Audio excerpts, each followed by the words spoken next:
kun sagalee ergaa. Kun sagalee ergaa. Nageenyi badhaadhaa dhaggeeffattoota keenya kabajamoo. Kun qophii sagalee erbuuti. Hanga xumuraatti nu faana turaa jechaa qophii har'aatti ceenaam. Dandeettii qaba amanamummaa saba keenyaa dhiigaan baafan raafistiin kanadha. Jajjabeen waboo jajjabeen waboo dandeettii qaba amanamummaa saba keenyaa dhiigaan baafan raafistiin kanadha. Jajjabeen waboo jajjabeen waboo.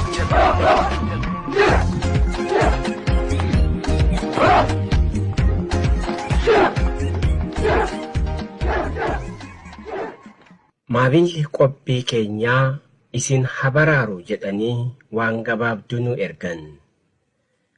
Diina tumsuu, lammii dhiigsuu, seenaa booressuu, ana malee jedhanii of dhaadhessuu, wal hadheessuu, biyyaa fi lammii ganuu, imaanaa lammii ofii gurguruu.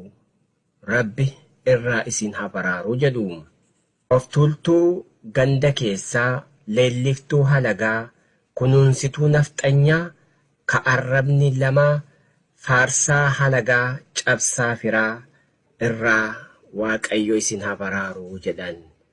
Dhugaadha Rabbi nuun habaraaru jennaan. Kennaa dabaree kooti naafisoo gamaa kooti. Dubartiin hin geerartu quqqaa garaa ishee keessa geerarsaan hin baafattu gumigaa yoo dhowwere siqqee labsii baasere yoon geeraree maal qaba keessa koo taarii qaba. Keessa koo taarii qaba qomoo koo rakkoo qaba utuu waan hundaa qabu deeggar kana maalala.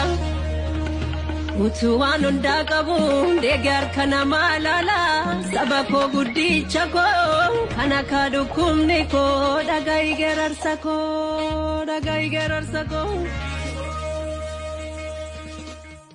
Waldaan gargaarsa Oromoo Oraa damee USA bifa haaraan ega gurmaa'e as hojiilee boonsaa gaggeessaa jiraachuu ibsameera. Ummati Oromoos dirqamarraa eegamu taasisuuf sochii eegalee cimsee kan itti fufu ta'uu gamanumaa isaaniif ibsaa jira. Koree kanaafis hamlee ta'aa jira.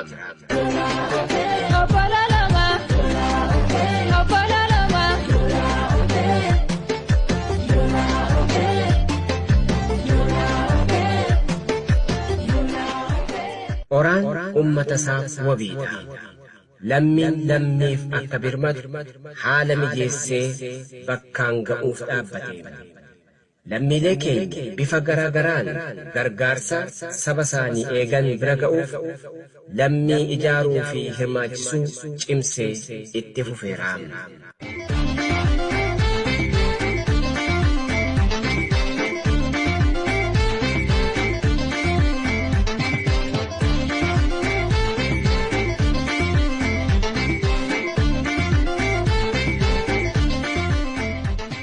Waldaan gargaarsa Oromoo Oraan duudhaa Oromummaa gadi dhaabuuf Oromoo jiraachisuun murteessaadha jedha.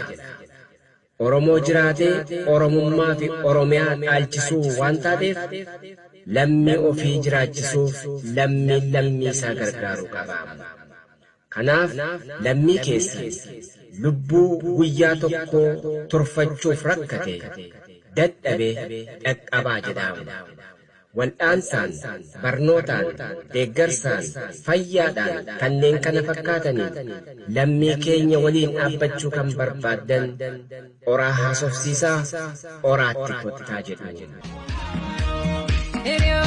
Eenyutu nuuf kenna, eenyuun nu dhowwata, lafni Oromiyaa lubbuu kennaa gooftaa waraabamee dhumu.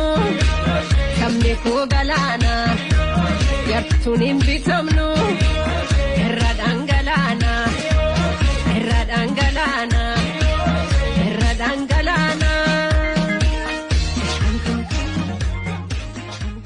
lakkoofsi bilbilaa 508194107 irraan isinii deebi'a 502-819-4107 lakkoofsi herreega baankii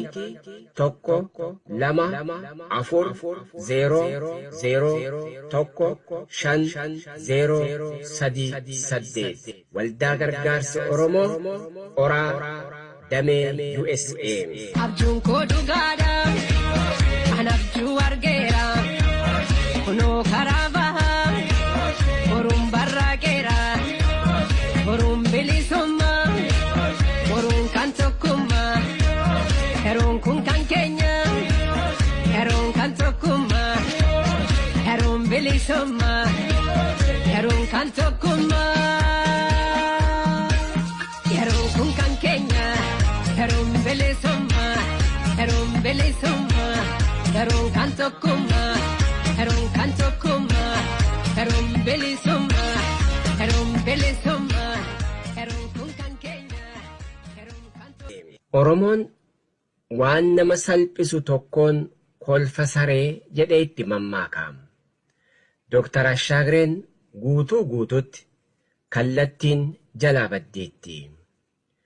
OPDO'n jaamteetti. Uumama addaatti jijjiiramteetti. Jarri OPDO kun waggaa tokko dura kana booda akka obboleessaatti wal gorfannaa, waliin hojjennaa, kana booda meeshaa fi loltuun nu hin barbaachisu jedhanii wobootti kan duulan sun yeroonsaa fagoo miti. Isaan harka gale. Lubbuu kasaarte taasisan isa didee cechee amma danda'an itti duulan obbolaa keenya galfanna jechaa summiin fixuuf itti duulan. OPDO'n bifa kanaan Oromoon sossobattu har'a bakka Oromoo irraa of baaftee siidaa Minilik hojjechiisutti gadi teessee isaan waliin nu rukuchuutti kaate. Waboon hayyee jedhee hiikkatee osoo tahe har'a maaltu dhufa ture? Kaleessa warri waboon hiikkate malee jedhanii keessaa fi alaa wacan ofii isaanii har'a eessa jiran? Warri bilisoomne jedhan sunoo eessa jiran? Warri akka sana dhaadachaa turan Abiyyi har'a Oromoo ganee waan biraa ogguu gaggeessu maal jedhu laataam? Siyaasa akka siyaasaatti yoo hin ilaalin, fedhii keessa ofii akka fedhii keessa ofiitti yoo hin ilaalin, kunoo fagoo miti kolfa saree ta'uunsaa hin hafuu. Ammanni yoo jabaatellee sibiiluu ibiddaan baqaa qabsoo hidhannoo qofaatu imimmaan nurraa haqaa. Dukkana cimaa keessaa dhiibbaa arguutti jirra sunsumaan jijjiirina tiruun hin ta'u dirra akka jirutti jirra. Mala dha'uu jalqabnee dubbii hiikoo nu dhibdee kan qaban qabaan guunnee of dhibdee fala fiddee. Oromoon addatti qeerroo fi qarreen wareegama baasan ofittummaadhaan ofiif qofa osoo hin jennee wareegama qaaliin ol kaayyootu jira jedhanii bara 2018 imaanaa kennatan. Silaas dhiiga keenya mee carraa halaannuuf jedhanii eebbisanii tiimii lammaaf carraa kennan.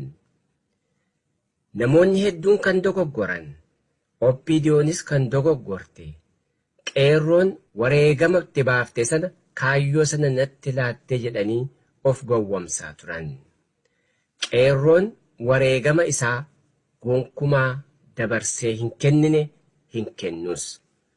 Wareegama isaa kaayyoo isaa galmaan ga'ee yeroon itti agarsiisu fagoo miti. Tiimii lammaaf carraa kennan. Tiimiin sunis badii kanaan duraaf dhiifama gaafate. Hidda malee xennechi hin dhiiguu taate Abiyyii fi Lammaan shira Hiwaatotaa akka bishaanitti dhodha'aa jiraatan sun dhiiga isaanii waan taateef bubbulee ofittummaan mo'amaa, bitamtummaan caalamaa, carraa wareegamtootaa baatii 3 ittiin dhaadatanii deebisanii baatii 3 booda ofirraa mulqanii warra isaaniin asiin ga'e hidhuu fi ajjeesutti gadi taa'an. Miseensotaa fi deeggartoota dhaabota siyaasaa hidhuu, ajjeesuu, waajjira cufuutti ce'anii inumaa awwaala hiwaatotaa irratti ammoo nafxanyaa qabatanii as ba'an. Ilaalchituun indeessu ormaaf qineensifatte gubataan gubaanneessu hin deebi'u duubatti.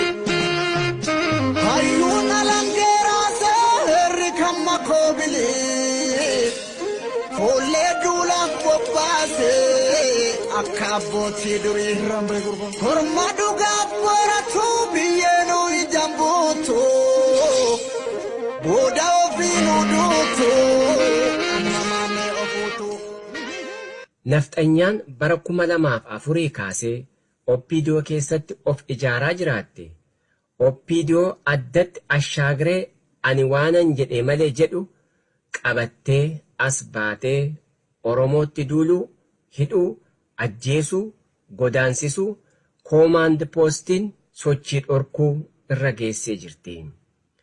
Har'a ammoo waraana addaa leenjisiisuun Finfinnee galchanii qabsaa'ota saboota addatti sirna federaalizimii kanneen barbaadan qayi shibbirii itti gaggeessuuf kunoo tokko jedhanii jalqabanii jiran. Nafxanyoonni waan raawwataa jiraniin harka isaaniin ofirratti murteessan. Kana murteessuuf sadarkaa tokkoffaatti balbala isaa banee ofiin kan laaqame ashaagiree fi Oppiidiyoo isaati. Nafxanyaan sagantaa siyaasaa isaanii geeddarsiisanii akka ofii barbaadanitti qajeelchan. Badiin Oppiidiyoo waa 3 waggaa tokko keessatti. Oppiidiyoon tokko wareegama Oromoo waggaa 150 addatti qeerroo fi qarree 5,000 gananii jiran. 2 carraa yookaan hiree Oromoon itti kenne dabarsanii nafxanyaaf kennan. 3 waggaa 28f maqaa Oromoon dhaabbatanii yookaan ijaaramanii dhumarratti Oromummaa isaanii gatanii sagantaa ahaadaawwiif of kennuu isaaniiti. Oppiidiyoo fi Oromoon amma waa lama. Qabeenyaa Oromoon nafxanyaa ijaaraa jiran.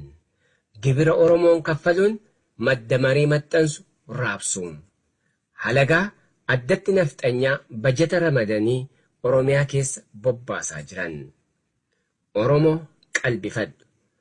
Bara wayyaanee ummata keenya kumoota 10 dhumaniif Oppiidiyoon qooda ol aanaa qabdi ture. Har'as nafxanyaa jala galtee guyyaa tokkotti Oromoota 21 ajjeesiftee jirti.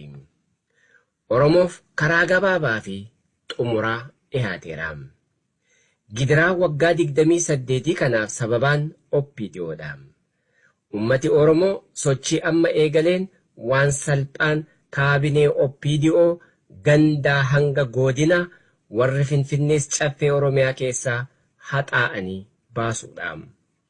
Daangaa Oromiyaa irraa eegalanii Oppiidiyoo gara humna firoonfatteetti akka deebitu taasisuudha.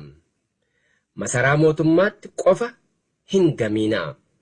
Hundeen masaraa kanaa Oromoo fi Oromiyaadha. Kaabinee fi humna basaastuu Oppiidiyoo Oromiyaa keessaa buqqisaa. Isa booda nafxanyaan eenyu koo jettee akka isheen sochootu wal argina. Amma haa sochoonuu jiruun bultee lafee taate borsummee nutti taate.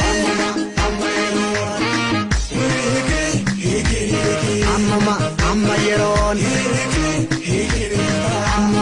amma yeroon. Abshaalummaan tiimii lammaa fi duuba isaanii jiru dhaabbilee siyaasaa danqaa itti heddummeessanii waa 3 raawwachuuf jiran. Tokko filannoo keessaa baasuu barbaadan dhaabbilee isaan sodaatan. 2.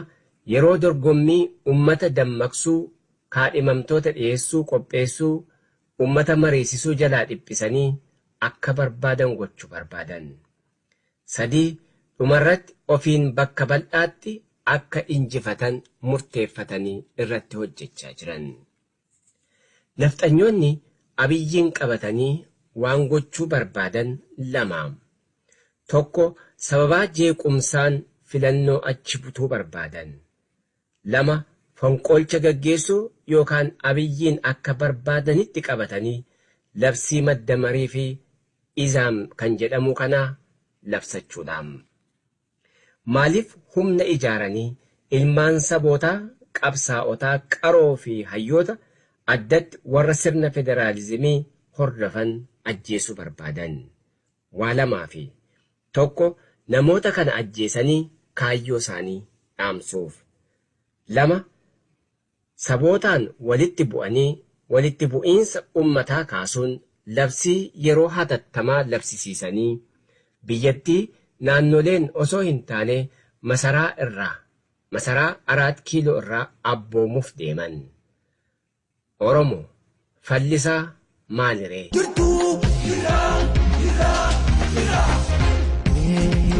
Sagalee kee dhageessisii diina kee naasisii.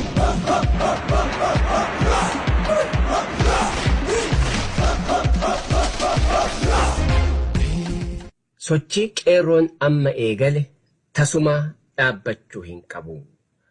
Oromoon hidda OPDO fi nafxanyaa hatattamaan Oromiyaa keessaa buqqisuu qabaam.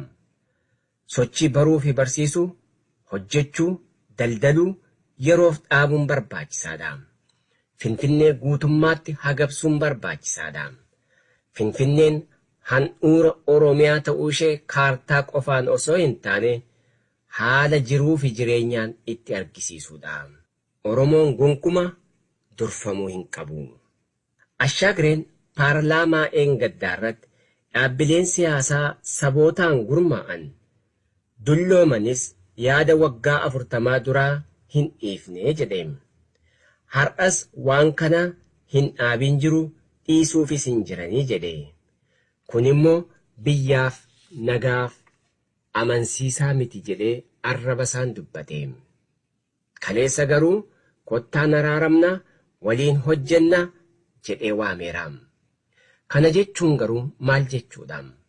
Filannoo kana irratti warra maqaa Itoophiyaan jiru qofatu hayyama argata jechuusaati.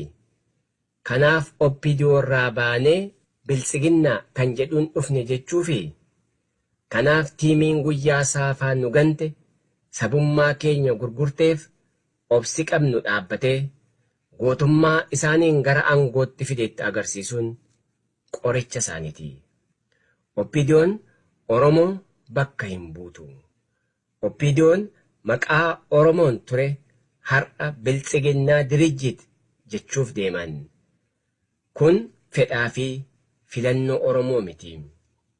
Ka hedduu nama raaju sabboontonni OPDO keessaa OPDO mataa ishee dandeesse uumuuf carraaqaa warri jiran kanarratti maaliif ejjennoo isaaniin argisiifne? Oromoo qeerroo fi qarree jaarsummaa qaama kamiitu hin fudhatinaa. Qabsoo keessan itti fufaa. Nafxanyaa Oromiyaa keessaa siidaa ishee waliin buqqisaa. Akkamishi godhu laata? Akkaraa beekanna. Adeema keessa dukkana. Asaakkaleen jabatana. Akkisaa akka jawwaasama. Qurqurtee keessama. Abdachiisa sabaafi. Akkamishi godhu laata? Akkaraa beekanna. Adeema keessa dukkana.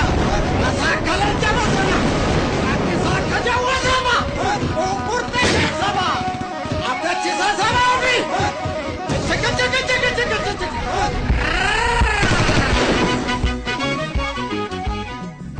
Dhaamsidhumaa qeerroo fi qarreen waliigala Oromoon wareegama baasuu kana booda dabarsee kennuu hin qabu. Kana booda gonkumaa dabarsee kennuu hin qabu. Wallaggi dhumaa jira. Gujiin haxaawamaa jira. Booranni hidhaatti guuramaa jira. Shaggar hammacamaa jirti. Walloon rashanamaa jira. Raayyaan ukkaanfamee jira. Harargee dhiiga dhangalaasifamaa jira. Maarree maaltu nu hafe? Opiidiyoo ijaa bahuun warra itti amantutti ofirraa galchuun barbaachisaadha. Isa booda lakkoofsa 39 waammachuun filannoo isa xumuraa taate. Akka jettuun nama qarree kootu saniini. Mootuun illee tolee yoo amte jedhiini. Akka jettuun nama lambii gaanu saniini. Ganuun illee tolee yoo galte jedhiini tumana himu. Akkami shiqanu laata? Sakkaara beekanya. Adeema keessa dukkana. Sakkala jaba sana. Akkisa akka jawwaatama. Kurtee keessama. Abdachisa sana ofi.